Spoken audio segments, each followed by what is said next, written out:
Hey guys, Tony here. Hope you're doing well. Hope your weekend is going well. It's Saturday, March 9th, and I hope you're holding strong in this new asset class that is cryptocurrencies. This is, of course, not financial or investment advice. If you're not subscribed, hit that subscribe button. Also, smash the like button. Now, not too many news items, but certainly some important ones. And the first is the MIT Bitcoin Expo was today.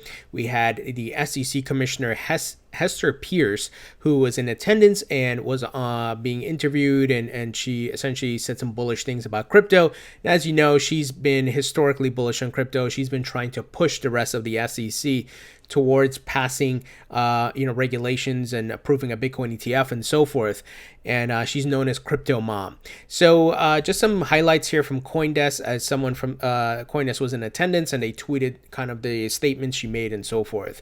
So she shared the stage with former CFTC Chairman Gary Gensler, and Hester is enthusiastic about how decentralized technology would impact the world, adding, "This is a solution to fight the financial crisis."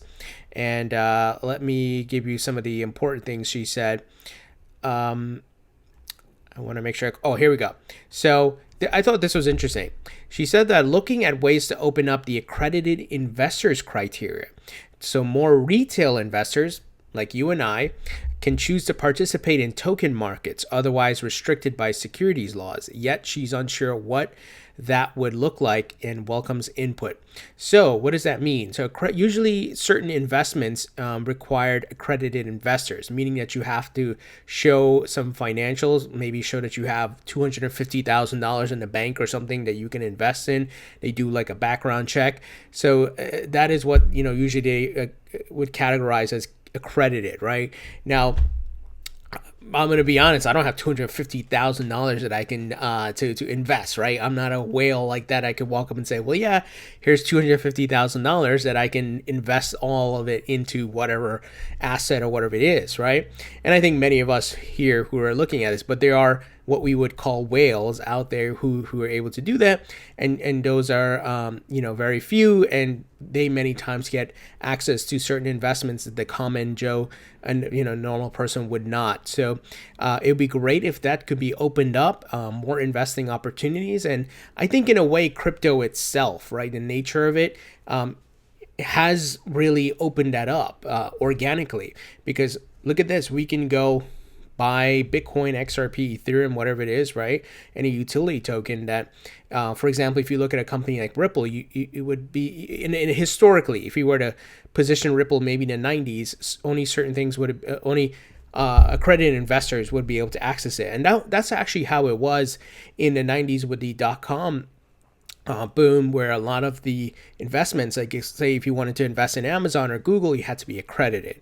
So this is very interesting what she's saying. And funny enough, Gabor Gurbax, who is one of the guys that works at the Van Eck, who's been part of working to push to get the Bitcoin ETF approved, he replied to that talking about, I'd start with approving Bitcoin ETF for institutional investors and possibly for retail investors. I believe that a Bitcoin ETF would serve the public interest. So interesting things happening here. And, it's great to see folks from the government who are talking about crypto and talking about how we can open it up to retail investors and for the technology to be adopted and grow. And we have news here from the Argentinian government. So what we're seeing is the big money in the governments are all getting into crypto. And we're seeing they're on the same path here to building out the infrastructure, passing rules, building out services, making investments, mergers, acquisitions, and so forth. So Argentinian government to invest in blockchain projects backed by Binance Labs. So this is actually big for Binance. Latam X. So this is interesting. The government of Argentina is set to invest in a early stage blockchain startup backed by the venture arm of cryptocurrency exchange Binance. The country's Ministry of Production and Labor announced Wednesday that it will match investments of up to $50,000 into Argentinian blockchain project that receives funding from Binance Labs via second season of its incubator program and Latam X Founders Lab. The ministry plans to invest in up to 10 blockchain projects each year for a period of 4 years and will make investments through Founder Labs, a local blockchain accelerator. this is great. And here's a quote from the CEO of Latam X and Founders Lab. Latin America presents one of the most attractive markets for blockchain adoption and real use cases, and Argentina is leading the way by serving as the market opening gateway. So crypto and blockchain, guys, it's global, and that's the great thing about this market and the potential. I mean, because it's global, right? There's so many countries, so many people involved, and it all affects, it's one market and it's global. It's not just, for the United States, right? And this is great. So there's so much potential for the prices to increase significantly. And this is great news for Binance, and CZ, the CEO, responding to this, right, says, guess where we will have a new fiat to crypto exchange. So looks like they're going to look to expand to Argentina. So this is great. I love it. I love seeing progress. I love seeing things like this. And I'm glad I'm here early. And you should be happy about this too, and count yourself lucky. We are ahead of the curve. The early adopters, the pioneers. So very big things are ahead. Now, finally, over 80% of Ethereum supply held by 7,572 addresses, according to research. This is interesting, and it goes back to the hypocrisy of, if you probably were to look at Bitcoin as well, you probably see only a certain amount hold the significant, wallet addresses hold a significant amount of the Bitcoin. Likewise, Ethereum here. So the circulating supply of Ethereum is held by just 7,572 addresses, claims a recent report released by digital asset research company Delphi Digital. More precisely, the data contained in the report claimed that over 80% of the total supply of ETH coins are held by addresses with a balance higher than 1,000 ETH. So when I just mentioned about the hypocrisy part, is a lot of people call out like companies like Ripple saying, oh, they hold a majority of XRP, even though they've been transparent and put a what you call an escrow in place. So they put a plan so they're not dumping on the market or anything. But we don't know who these people are, and they hold a significant amount of it. So this is in a way centralized, because you have just a small group holding a very large amount, more than the minority, which are have I don't have 1,000 ETH. I wish I did, but there's folks with a very, very lot of Ethereum here. The research breaks down the total number of addresses by volume of ETH they contain, starting with 6,490 addresses hold between 1,000 and 10,000 Ethereum.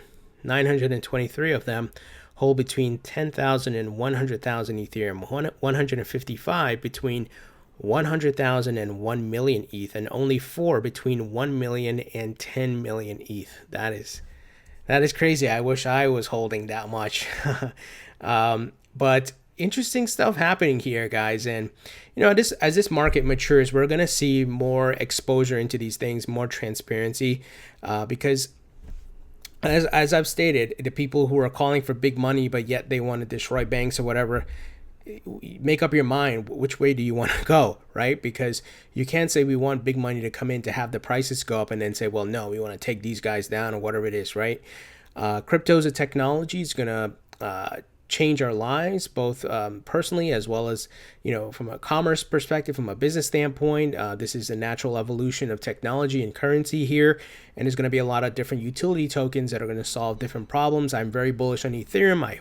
It's part of my portfolio, but there's some maturity that needs to happen in this market, but I guess that'll come in time.